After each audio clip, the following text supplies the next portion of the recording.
So, hello guys! In this video ay tuturo ko naman sa inyo para sa mga TM users kung paano nga ba magkaroon ng unlimited 5 days internet.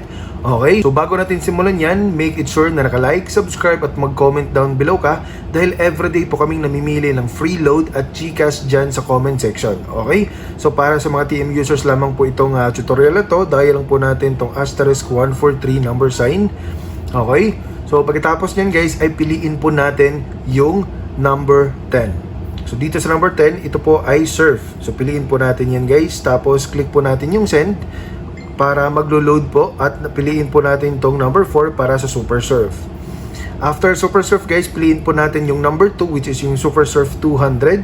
Yes guys, for 200 pesos magkakaroon po tayo ng 5 days unlimited internet access po dito po sa ating SIM. So itong SIM po na nakaregister, pwede nyo pong gamitin at isaksak po sa mga pocket wifi or mga prepaid wifi na naka-open line. Okay?